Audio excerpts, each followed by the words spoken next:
पालघर साधू हत्याकांड प्रकरणात भाजपनंच आरोप केलेल्या काशीनाथ चौधरींचा भाजप प्रवेश, आरोप केलेल्या व्यक्तीलाच प्रवेश दिल्यानं विरोधकांकडून टीकेची झोड। राज्यात 246 नगर परिषदा आणि 42 नगरपंचायत निवडणुकांसाठी अर्ज भरण्याचा शेवटचा दिवस, अर्ज भरण्यासाठी उरला शेवटचा 1 तास। पुण्याच्या चाकणमध्ये दोन्ही शिवसेना एकत्र, शिंदेंच्या उमेदवाराला शिवसेना युबीटीचा पाठिंबा, दिवंगत सुरेश गोरे यांच्या पत्नी मनीषा गोरेंना दोन्ही शिवसेनेचा पाठिंबा।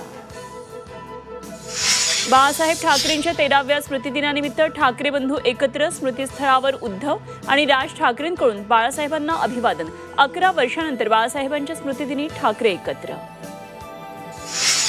मीरा भाईंदरमध्ये बाळासाहेब ठाकरे कला दालनाचं आज उद्घाटन, कला दालनात अत्याधुनिक तंत्रज्ञानाचा वापर, बाळासाहेबांचा करारी आवाज पुन्हा कानावर पडणार। मुंबईच्या डबेवाला असोसिएशननं उद्धव ठाकरेंची साथ सोडली, गेल्या निवडणुकीत दिलेल्या आश्वासनांची पूर्तता न केल्यानं रामराम, महापालिका निवडणुकीसाठी महायुतीला पाठिंबा देणार। 1 कोटीहून अधिक लाडक्या बहिणींचं ई-केवायसी अद्याप अपूर्ण, लाडक्या बहिणींना ई-केवायसी पूर्ण करण्यासाठी उद्या शेवटची संधी।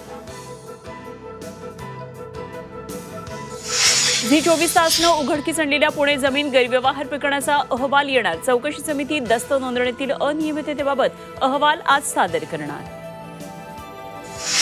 लेडी दहशतवादी शाहीनच्या बँक खात्यातून 7 वर्षात कोट्यवधींचे व्यवहार, शाहीनकडे 3 पासपोर्टही आढळले, शाहीन 3 वेळा पाकिस्तानात गेल्याची माहिती। नाशिकमध्ये 3 वर्षीय चिमुकलीवर लैंगिक अत्याचार, अत्याचार करून चिमुकलीचा दगडानं ठेचून खून, संशयित आरोपी पोलिसांच्या ताब्यात।